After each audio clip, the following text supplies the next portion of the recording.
You know, folks, we're back here in Washington, D.C. Let this go for a little bit, Stevie G.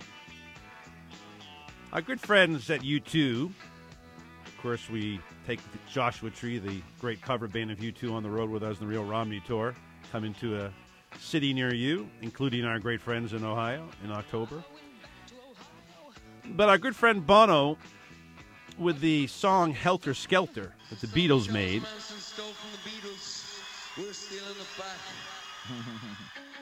Right at you, Mr. Bono.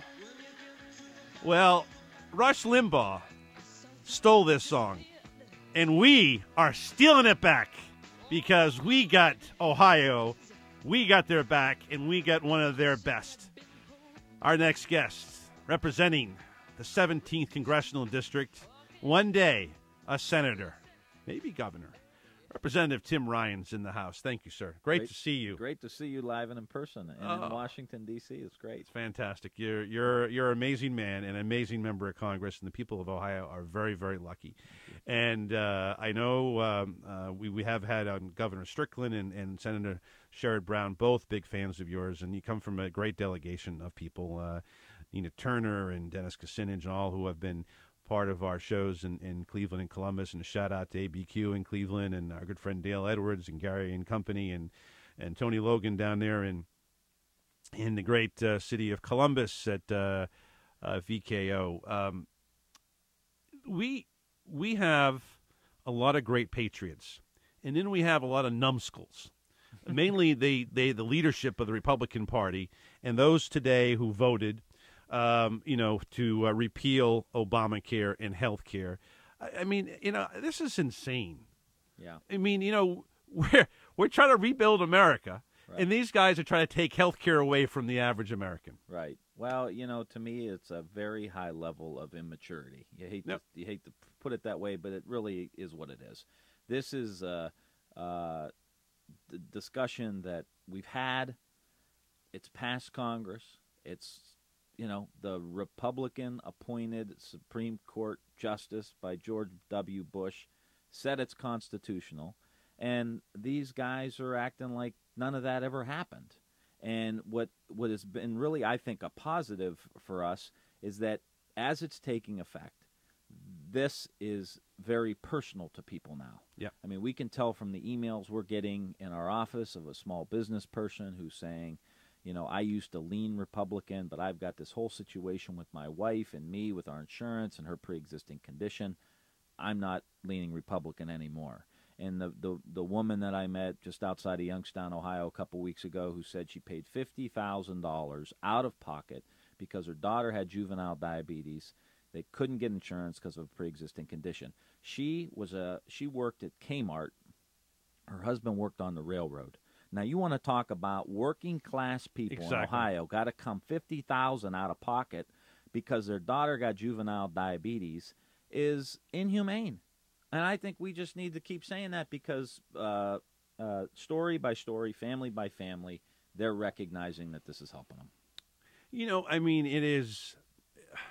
It's theory versus real life. Right. That's what's coming to a head now, and I think that's why we're going to, at the end of the day, win this debate.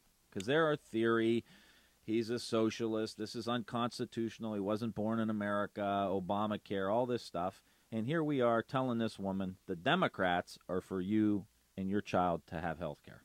Here is the insanity of the Republican Party. Their nominee or apparent nominee is out there talking about cutting.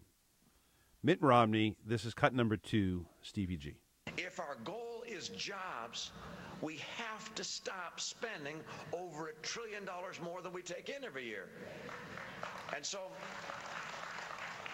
to do that, I'm going to eliminate every non-essential, expensive program I can find.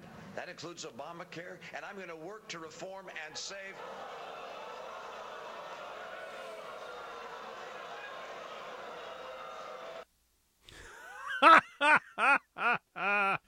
That was Romney at the NAACP conference today. And of course, people who were there were not exactly happy to hear Mr. Romney, and they gave it right back to him. And their reporters were there, and Romney was visibly rattled by that comment. And this. His people obviously went in there saying, well, we're going to stand up to the African-American community and we're going to tell them who we are. Well, people who are African-Americans vote, and they don't necessarily always vote for Democrats, although President Obama earned about 90% of their vote, and other Democrats have as well, because they care about the 99%, which the African-American community is in. But this, to me, is that, the idea of basically saying that we're going to cut something that the people in front of you are benefiting from is insane. Right.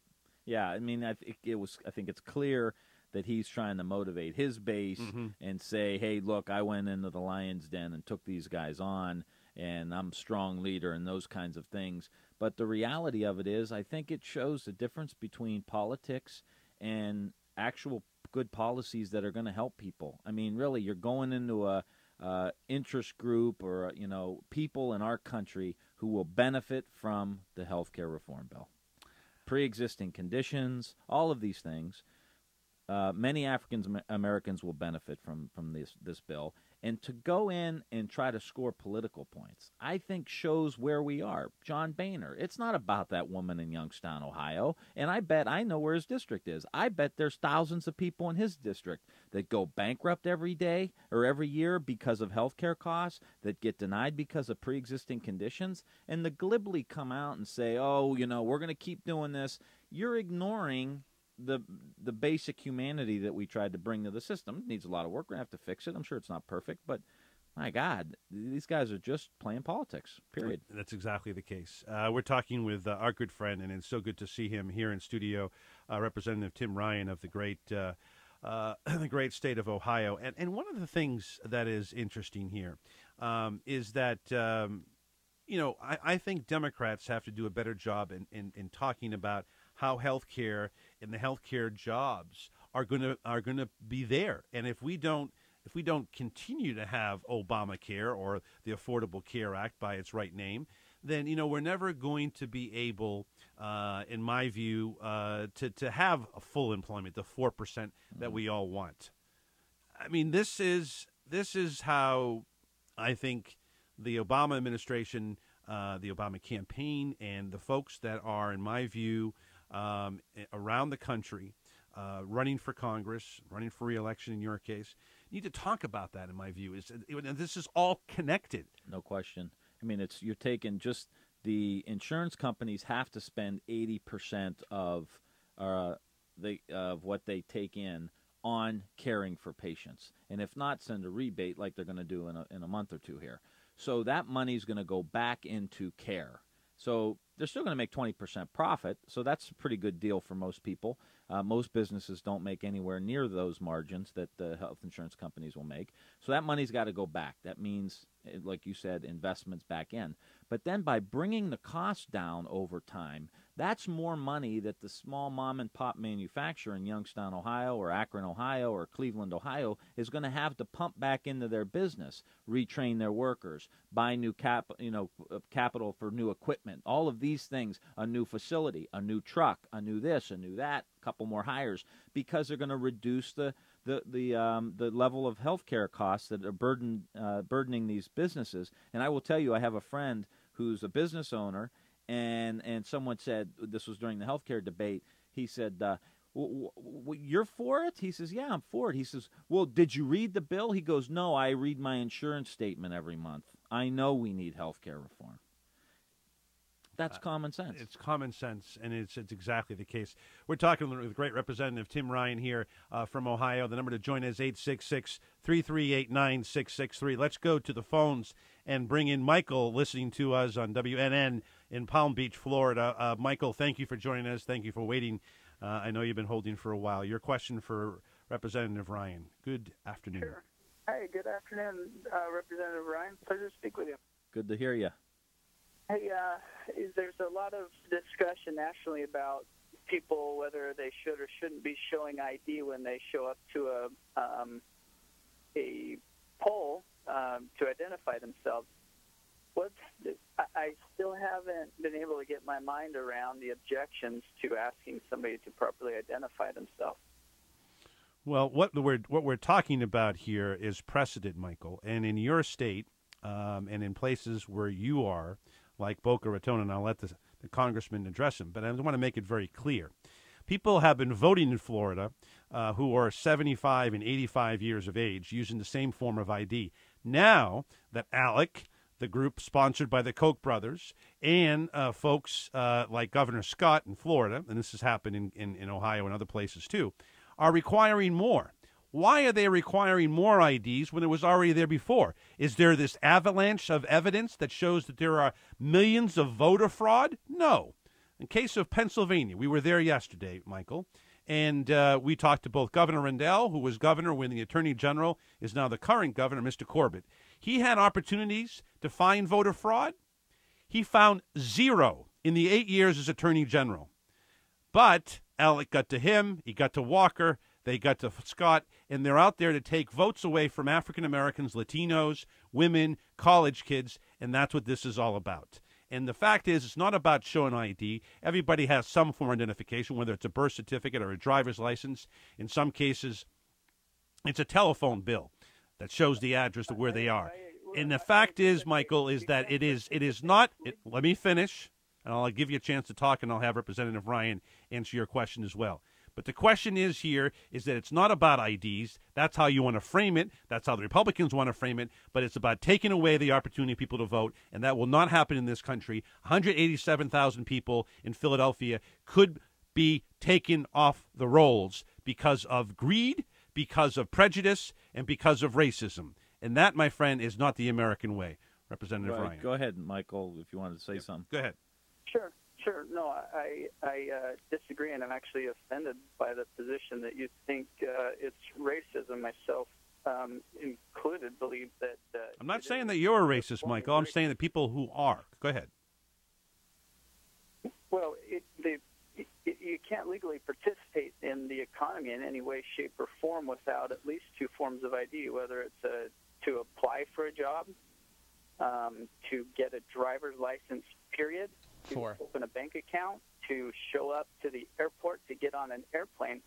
They all require forms of identification. Well, okay, let's start there. I think there are a lot of people who don't go to airports. There's a lot of people who don't drive. There's a lot of people who don't drive because they can't afford car insurance, and not only to buy a car, but then to do pay for car insurance. There's millions of Americans that are out there, senior citizens. They just happen to be, coincidentally, strong Democratic voters, senior citizens, and African Americans, and college students. That's right. And so it just so happens that they use the voter ID, picture ID, as an issue to try, and that's why it's being funded by the Koch brothers, and the history of that.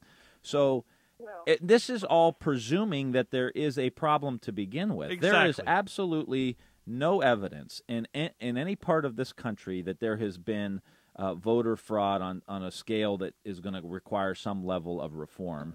But there are senior citizens that live in Niles, Ohio, where I represent, that don't drive. Exactly. So they haven't driven their whole lives. And you know what, Michael? If they were on the road, you'd probably complain about them if they were driving. Exactly. I probably would. Okay. Well, Michael, this is the thing, and you seem like a good guy. Here is the problem that I think that you have to get out of your head, and I don't know where this is coming from. But why are you against more people voting? We only have 60% on a good day. We had 38% in 1994 that gave us the Republican Congress, Newt Gingrich. We can do better than that in this country.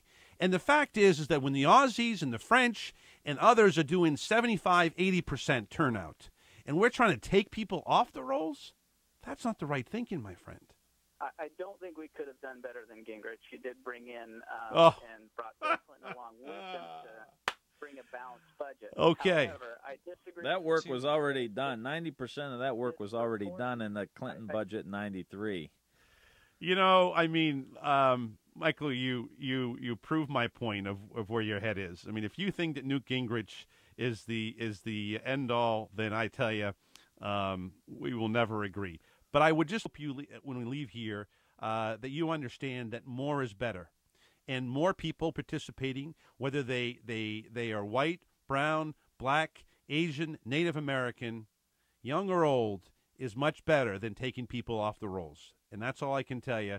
And again, the proof of voter fraud is zero.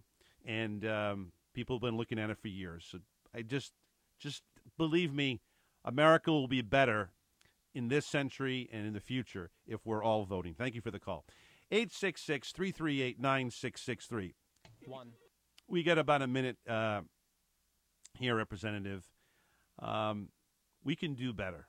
We just need to make sure that people like you and President Obama and others are reelected. Well, I think the message is getting out there now. That's it's practical. Are things where we want it to be? Of course not. But my God, you look at the auto industry in Ohio, you look at the supply chain, you look at the 1 of every 8 jobs in Ohio is directly or indirectly related to the auto industry. You look at the fact that our seniors in my district have saved $500 on their prescription drug benefits because of this. We are taking significant steps into bringing some humanity to the healthcare system and some common sense and equality to the market economy. And I can't imagine what the world would look like if it was Mitt Romney, a Republican Senate, a Republican House. He got to appoint a couple of Supreme Court justices, and what the budget would look like of gutting basic investments that we need to make in America. Representative Tim Ryan, it would be Armageddon if that happened. This is Jeff Santos. You're listening and watching Rebuild America. Thank you, sir. Thank you. Great to be with you. Keep it up. Same here. This is Jeff Santos on Rebuild America in Washington. We'll be back.